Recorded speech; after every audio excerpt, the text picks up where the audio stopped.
What is today's date? 2081 Mongsir 28th, Friday. And this Mongsir month is also going to be over because tomorrow is holiday and Sunday is also holiday. There is coaching, but regular teaching learning activities off.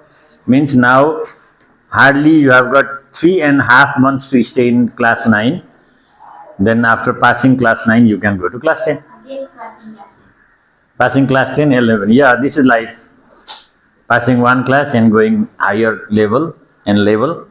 So mainly presence of mind. I have reminded many times.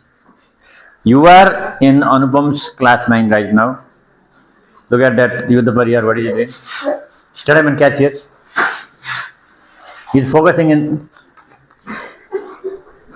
What a dirty habit you have got. Huh? You are sitting with Nistara. Nistara, you have to control him. Eh?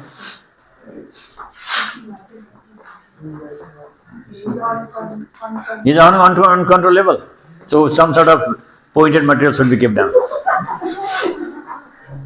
Then when he sits down, control by the presence of mind. It's reminded, not done. So Friday means presentation day by students. So today, right now there is presentation. There is presentation in evening time also. Students they have already sent the slide, right? And those whose duty is late on, please prepare and send on time. I'm not going to check whether you have sent or not because your duty is there. You have to present. Understood? So without wasting time, let's welcome today's presentator, not other than our Khadu, Krijal Khada. Give her a big round of applause.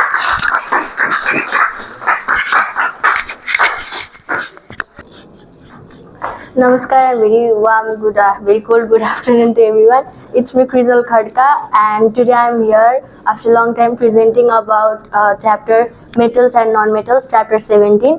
And in this chapter I'm just going to explain about some important metals for human beings, and they are zinc, sodium, potassium and iron. It is not Fe, it should be Fe.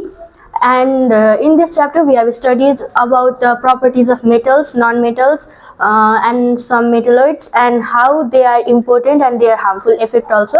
So I'm going to explain about zinc, sodium, I'm going to explain just about potassium and iron. So first is potassium. Its symbol is K, and it is an essential micromineral. It is an essential mineral micronutrient. That means it is required by body in less form. The micronutrient means which are required by our body in less form. And it is also, whether it is required for less form, it is important for our body. Our body requires 2 to 2.5 gram potassium per day. So every human being requires 2 to 2.5 gram of potassium per day. In one day they require 2 to 2.5 gram potassium, and they are present in the form of ions in and outside the cell, and they are present in our in the form of ions in and outside the cell. And the next is sources and importance of potassium. So let's see what are the sources of potassium. First, I would like to explain plant sources. We can get potassium from plant sources like leafy green vegetables, spinach and parsley, lettuce, as well as broccoli, peas, lima beans and tomatoes and potatoes. So these are the plant sources from which we can get potassium.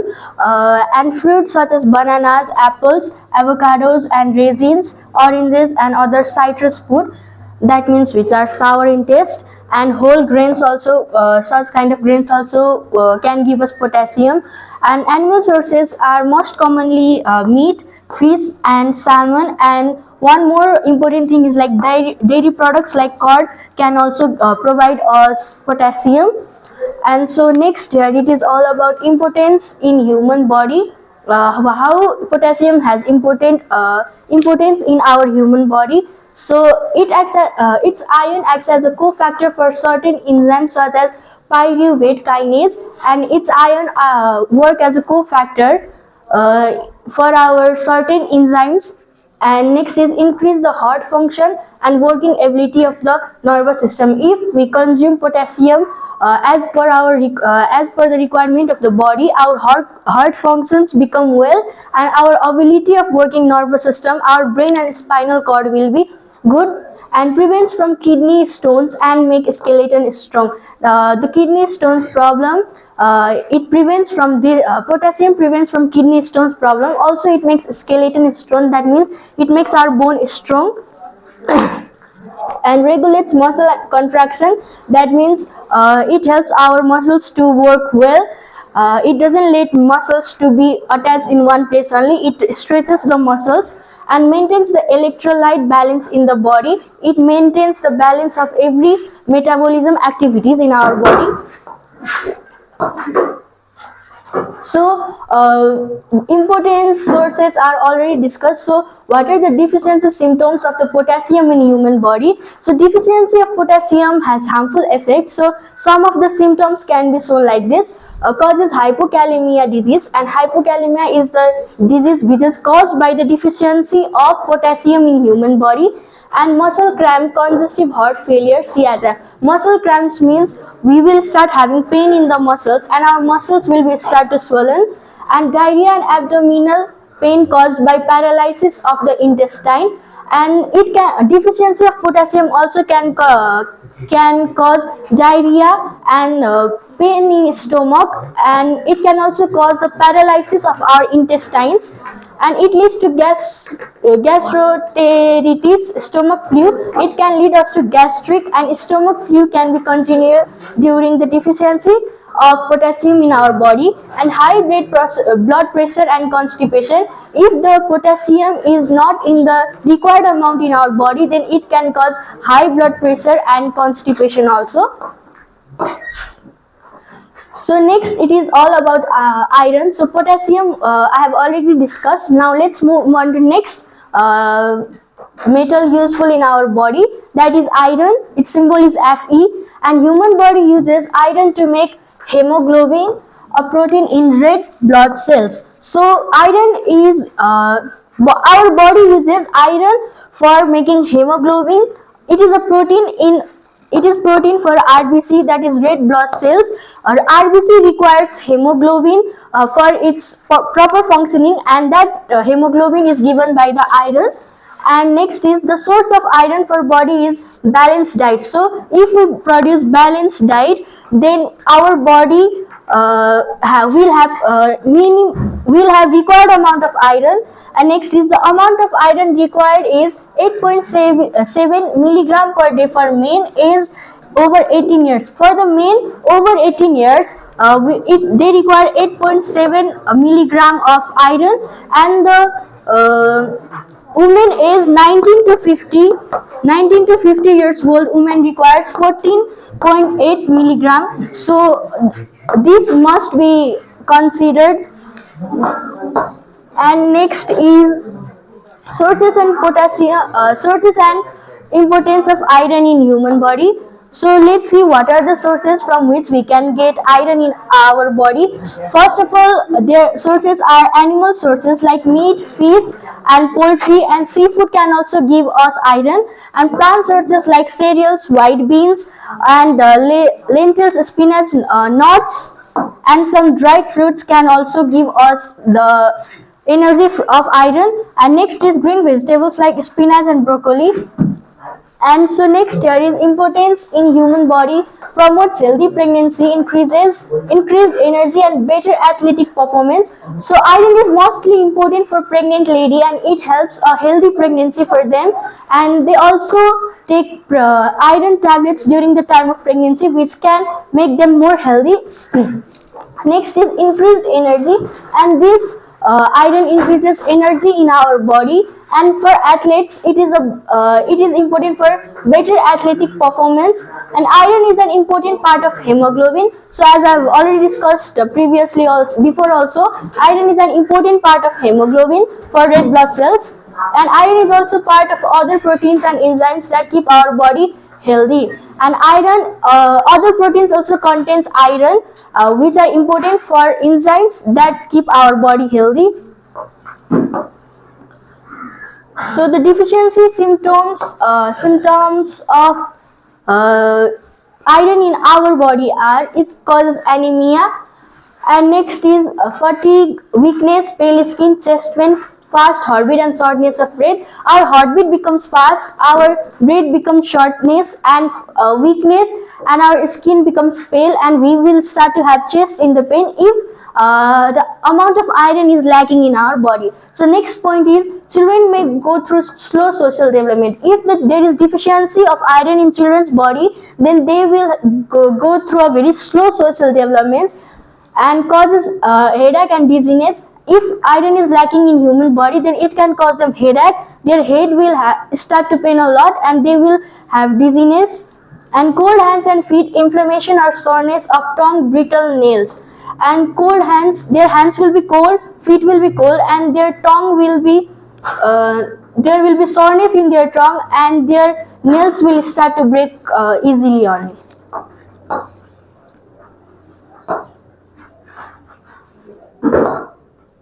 So first I would like to explain about harmful effects of mercury and lead, Pb. Mercury is denoted by Hg, whereas lead is denoted by Pb. So let me talk about mercury first. Mercury is this Hg, and it is a heavy metal found in liquid state. So mercury is the metal which is found in liquid state.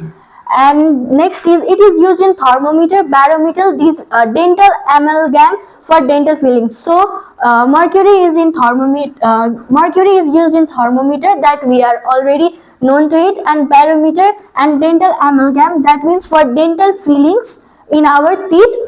And next is, the harmful or poisoning effects of mercury in our body are called hydrargyria or mercurialism. That means if the mercury is consumed by us and if we are getting affected from it, then it is called hydrargyria or mercurialism.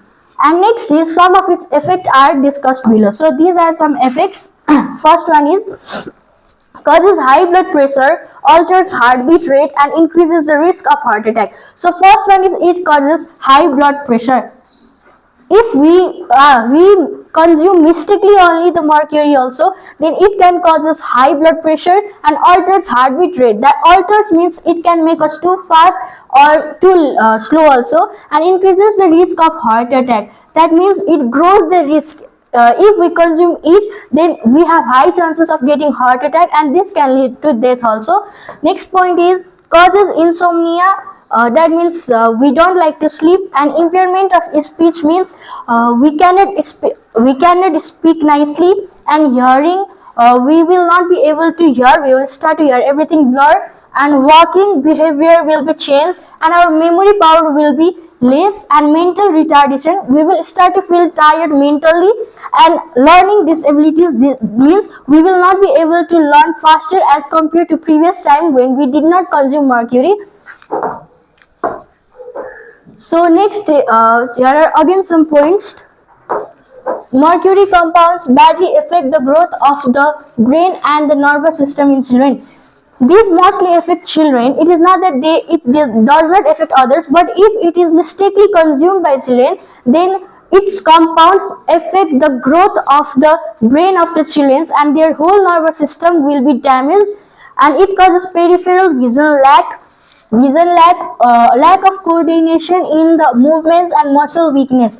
Peripheral vision, it will cause the lack of vision. Our eyes will start to see everything blur, and lack of coordination in movements. We will not be able to control our own movements. And next is muscle weakness. Our muscles start to become weakness, due to which we will feel pain in our body. It causes pins and needles sensation in the organs like the hands, the feet, and around the mouth. Pins and needles sensation, it gives us the cause. It is the cause of pins and needle sensation, like when we use pins in our hands, it just gives like that kind of feeling if we consume mercury in the feet and around the mouth also.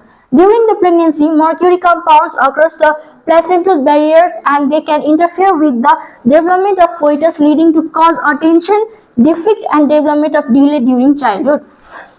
So during the pregnancy, if any pregnant woman intake the mercury, then this can interfere the development of fetus, that is their baby can be badly affected during the pregnancy, due to which it will again create a problem for the future child in his or her childhood. So next is your lead. Lead is also denoted by PV, and lead and its compound have been used in wide variety of products like paint, ceramics, pipe, gasoline and batteries, cosmetics. So lead is very useful, like it can be used in paint, cosmetics, gasoline, batteries and ceramics and pipes. But it also has some harmful hazards given below. So everything has advantages and disadvantages. So I am going to discuss here about some hazards that is caused by lead, and it can almost affect every organ and system in the body. So if we consume a small amount of lead also, then it can have almost effect in our every part of body. And it also says that it can damage the system like nervous system or digestive system, any kind of system in our body. And the consumption of lead by children results in behavior and learning problems. First one is, if it is consumed by children, their nervous system are sensitive, so it can give bad effect to them for learning problems and behavior. Their behavior will be changed, and they will have slow learning and lower IQ. Their IQ will be low. They will not be able to think more than some limitations. And hyperactivity, slow growth, hearing problem and anemia. So slow growth will occur in children. They will not be able to hear properly, and anemia is also caused. So next points are, the body of children absorbs more lead than adult, and it badly affects their growing brain and nervous system. So as I said earlier, the children's body absorbs more amount of lead compared to adult. So if they mistakenly also intake the lead, it will affect their growing brain. Their brain will be stop functioning well, and the nervous system will be very badly affected. And sometimes ingestion of lead can cause seizures, coma and even death. So mistakenly intake of lead also can cause the death, or even patient can go in coma also. The lead deposited into the bones affect the formation of blood cells and reduces the absorption of calcium. Due to this, bone becomes weak. The lead deposited in the bones affect the formation of blood cells. When we consume lead, the lead deposited in the bone affect the formation of blood cells, and this reduces the absorption of calcium by bone. If bones are not able to absorb calcium, then our bone becomes weakness, due to which we will have problem in our bones, and bones may break also. So decreases the transportation of oxygen and calcium. So this intake of lead can also affect our transportation of oxygen and calcium in our body, causes teeth decay, headache, stomach ache, kidney disorder, increases blood pressure and incidence of hypertension. So causes teeth. If we intake lead, then it can cause our teeth to decay. It can cause us headache, stomach ache, that means our stomach will pain, kidney disorder, then kidney will have problem, and increased blood pressure, our blood pressure will be increased, and incidence of hypertension, we will start to have our angerness and aggressivity more, and very high lead exposure can cause death. If we consume and expose ourselves to lead more, then we will have a bad effect, and this can lead us to death. Now by saying this much, I would like to conclude my presentation. Thank you and have a great day. Thank you. Is our photo also came? Okay, thank you, Krijal Khada. Yeah, okay, made by Krijal Khada. Thank you. Okay, good. So, children, this is the way to be smarter. Right? Understood or not? Today there is next presenter also, and coming Tuesday there must be two presentators. One is Rajan. Next, who is interested? You tell, otherwise I will call, no problem. But Sushil, he said, okay, Sushil will be. But your presentation should be like this. Only reading those lines and going is not the matter. So before presentation, please read very carefully, looking those points, and you must explain. Understood or not? You have to develop the habit to be more smarter day by day. So some slides are made and reading one sentence, and thank you, sir, it doesn't matter. Right? Understood? You can read their sentence, and what is there, you explain. Other things you can tell. Understood or not? Recently we have discussed this chapter, metals and non-metals, their physical properties, chemical properties, useful metals and harmful metals. Altogether 4 useful metals we have studied, right? Sodium, zinc, potassium, iron, and 2 harmful metals, mercury and lead. Actually, they are also useful. They are useful. That's why many more things are made. But if they are intake by the human beings, then they become harmful. Matter is like that. So in this world, nothing is completely harmful. Nothing is completely useful. Right? There are some bad effects. There are many more advantages as well.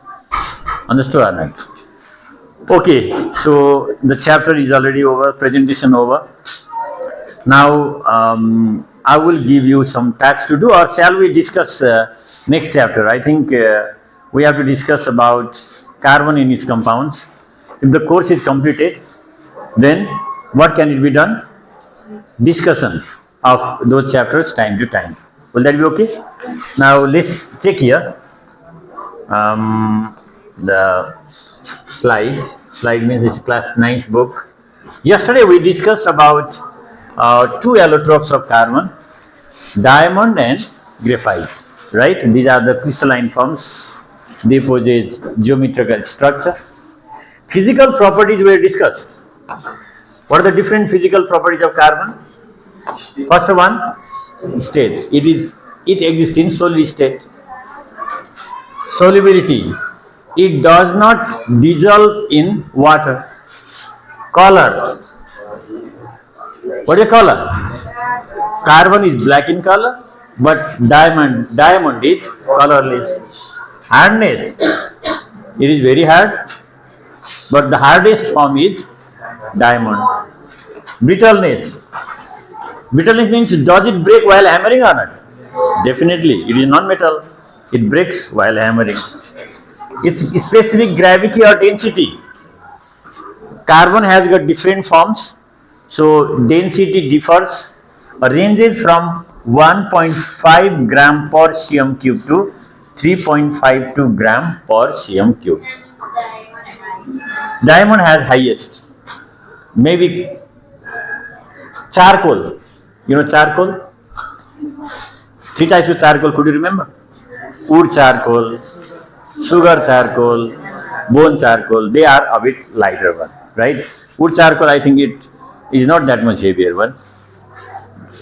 Conductivity. It is non-metal. It is bad conductor of heat in electricity, but one is good conductor. What is that? Graphite. So these points must be made in mind. Must be kept in your mind. And luster, shiny.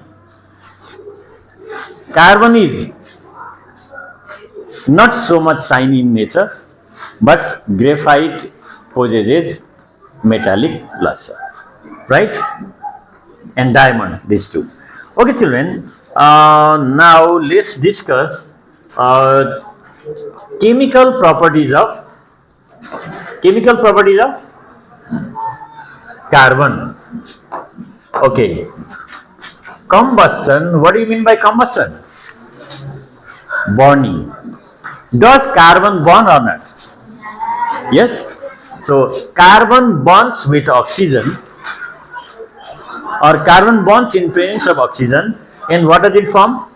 Carbon dioxide and energy. If there is more oxygen, then carbon dioxide is formed. But if there is less oxygen, then carbon monoxide is formed. This is the room.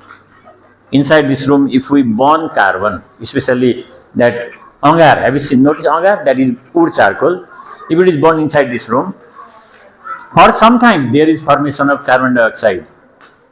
But after some time, there will be less quantity of oxygen. Then what is produced? Carbon monoxide. Why did I say this one? In winter season, sometimes You may hear the news that people died because they were burning carbon or briquette inside their room. It's very cold, isn't it? It's cold or not?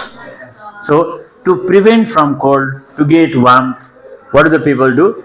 They burn briquette. In the market, we can get briquette or charcoal and close the window and door. Their room is not this much big. Is your room this much big? I think maybe half of it. Room is very small in comparison to this one. And when the carbon burns, at first what is produced? Carbon dioxide, and later on oxygen quantity decreases and carbon monoxide is produced. Carbon monoxide is highly poisonous. If we intake for a long time, we will die. So, what is the reaction? C plus O2, here is heat. CO2 plus energy, C plus O2, heat, CO plus energy. Excess oxygen, less oxygen. Second point, what is here? Reducing property. Okay, reducing property means it reacts with what? Metal oxides and makes free metal. Reducing means removing oxygen from oxides. Like here is lead oxide, here is zinc oxide, here is iron oxide, here is calcium oxide, silicon oxide. From them, oxygen is removed and free metal is formed here. Is there free metal or not? In this case, free metal is formed like PbO plus C, Pb plus Co, ZnO plus C, Zn plus Co, Fe2O3 plus C, Fe plus Co. But here, in second case, when carbon reacts with calcium oxide, what is formed? Carbon monoxide and calcium carbide. Here free metal is not formed. Another compound is formed. You can check here. Here lead oxide plus carbon, lead plus carbon dioxide monoxide. But here carbon plus calcium oxide, carbon monoxide plus what is here? Calcium carbide. Calcium carbide. Okay, like carbon plus silica, carbon monoxide plus silicon carbide, SiC. Valency of silicon is 1 of 2, carbon is also 2. Here is another important thing to remember. Sometimes they will ask, what is water gas? Means reaction with steam, water vapor. When carbon reacts with steam at about 900 to 1000 degrees centigrade, what is formed? Water gas. What is the reaction? C plus H2O gives, what does it give? CO plus H2, CO, carbon monoxide and water. This is called water gas. Water gas and water vapor are different. Water vapor is H2O, water vapor, but water gas is mixture of carbon monoxide and hydrogen. And this is very important fuel, very important fuel for industries. When water gas is burnt, again energy is produced. Okay, large amount of energy is produced. By the help of that energy, engines can be operated easily. So water gas is different. What is the molecular formula of water gas? CO plus H2. Water vapor, steam, also H2O. Steam also and H2O. So fuel. And the last chemical property is, what is that? Reaction with metal. Carbon reacts with metal at high temperature and it forms carbide. Ca plus C, CaC2, Al plus C, Al4C3, Li plus C, Li2C2, lithium carbide, and C plus Fe, Fe3 plus C carbon, iron carbide. So these are the four chemical properties of carbon. What is the first one? Combustion. It burns in presence of oxygen and forms either carbon dioxide or carbon monoxide. Second one, While writing in exam, we have to copy all or only chemical names. okay, what is the question? If it is chemical properties, then you have to write the explanation and reaction. Both. For physical properties, you have to write only the explanation. There is no chemical reaction. But for chemical properties, you must write what to do? Explanation and chemical reaction. Both. Combustion, explain, reaction. Reducing property, reaction with metal oxide, reaction with lime in silica. Explain. Reaction with steam, formation of water gas. So this C plus S2, 900 to 1000 degrees centigrade, CO plus S2. And next one, reaction with metal distance. Alright. So now only few things are left. These few things will be completed on coming Sunday. When will you complete? Coming Sunday. So in Sunday's morning class, we will complete this chapter metal and non-metals. And from Monday, we are going to begin the last chapter for grade 9. What is that? Materials used in agriculture. After completion of that, now what do? We will do slide presentation. So I will ask the smart students to make slide themselves. They will come and present accordingly. Will that be okay? All right.